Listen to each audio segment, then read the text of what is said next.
que depois que este profeta viesse, abriria um caminho para que o Salvador da pátria, daquelas pessoas de Israel, fosse receber o Messias. Mas a Bíblia Sagrada nos fala e nos revela que Jesus Cristo veio para os seus e os seus o rejeitaram. A Bíblia Sagrada agora vai nos dizer que Jesus ele era tentado em tudo, mas em tudo ele foi forte e não se entregou. Agora Jesus vai trazer uma revelação de cima.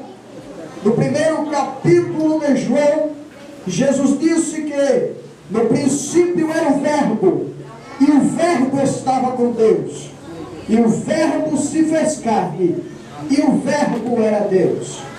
A Bíblia Sagrada vai nos revelar em Filipenses capítulo 2 e no versículo de número 9, que Jesus, sendo Deus, não teve por usurpação ser igual a Deus, mas antes aniquilou sua forma divina e veio entre nós e se fez carne, sendo obediente, teve a sua morte e como morte de cruz.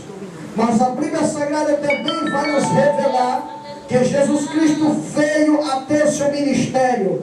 Quando Jesus veio ter seu ministério, o qual durou 3 anos e meio. E neste período de 3 anos e meio, ao iniciar seu ministério na cidade de Caná da Galileia, quando Jesus é convidado a ir para um casamento, e neste casamento que Jesus é convidado a estar nele, a Bíblia Sagrada vai nos revelar que o vinho vai faltar. E Jesus, pegando a água, transforma a água em vinho, deixando todos aqueles pasmados e atônitos. Então, a partir daquele momento, vai começar o ministério missionário de Jesus.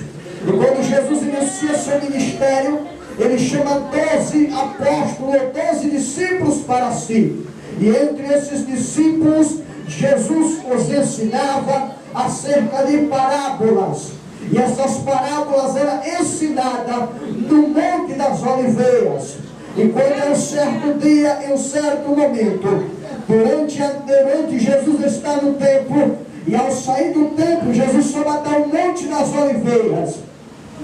E quando Jesus chega no Monte das Oliveiras pela manhã, depois de fazer uma vigília, Jesus volta para o templo. E todas aquelas pessoas se aproximavam de Jesus e começavam a perguntar, a fazer perguntas a Jesus. E nas perguntas que eles faziam a Jesus, a Bíblia Sagrada vai dizer que Jesus os ensinava. Jesus trazia reflexões para eles, para que eles aprendessem. Mas a Bíblia Sagrada vai nos revelar que tinha os escribas e os fariseus.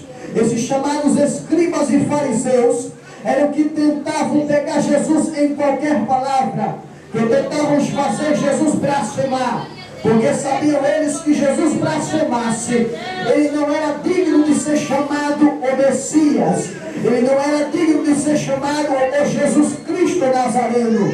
Mas quando é um certo momento para tentar oprimir Jesus, para tentar colocar Jesus contra a parede, Jesus não poderia aniquilar a lei que escrita por Moisés, porque o próprio Jesus disse que ele não veio desfazer a lei, mas ele veio cumprir a lei que estava escrita.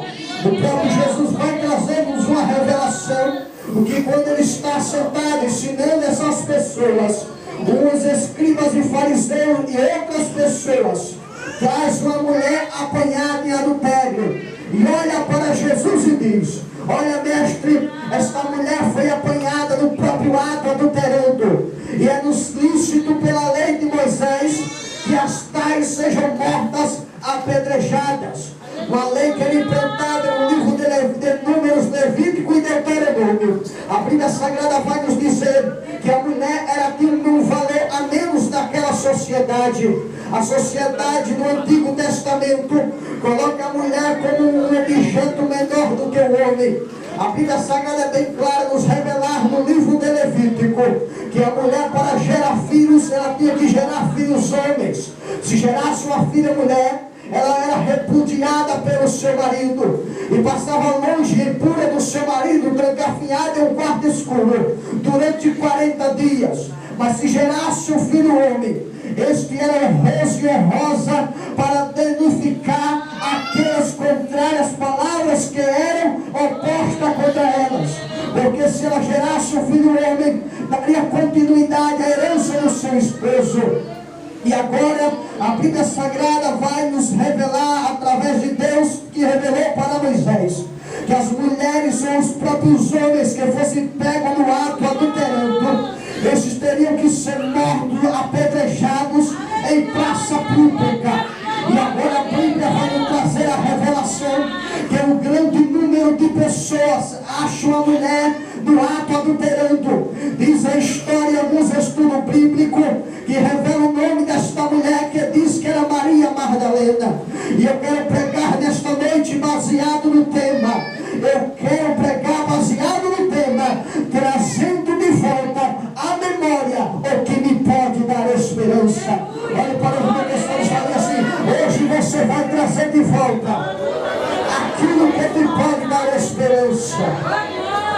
Olhe para cá, por favor. A Bíblia Sagrada agora vai dizer que aqueles escribas e fariseus vão chegar para Jesus e vai dizer: Senhor, o que nós teremos que fazer? Se Jesus dissesse mate ela, atire pedra sobre ela, eles sairiam espalhando. Olha, ele não é tão bonzinho assim quanto parece. Ele mandou matar uma mulher. E se Jesus dissesse não mate ela, eles diriam: olha, ele foi contra a lei de Moisés e nenhum homem na terra pode contradizer a lei mosaica. E agora Jesus baixa a cabeça e volta a escrever no chão, e todos ficam agoniados. Aqueles escribas ficam olhando e ficam dizendo: mas o que é que Jesus ficou doido? Nós fizemos uma pergunta para ele e ele não quer responder nossa pergunta, e vai escrever no chão. E olhando de novo começam a dizer: olha, Senhor, o que é que o Senhor vai dizer? O que é que nós temos que fazer? Jesus, com todo o prazer, com toda a sua caridade, olha para aquela mulher, olha para aquelas pessoas e diz: olha, quem não tem pecado, atire então a primeira pedra. Eu vejo a revelação da palavra do Senhor dizendo que Jesus não veio condenar o mundo, mas veio para que o mundo venha ser salvo por ele. A esperança que temos que trazer de volta é que Jesus Cristo, ele não deixa ninguém envergonhado. É que a sua morte na cruz ainda gera milagre. É que Jesus mesmo morreu, mas ressuscitou, e mesmo lá no céu não deixou de operar. A esperança que eu quero trazer para você nesta noite é que a sua vida e a sua história ainda tem uma esperança.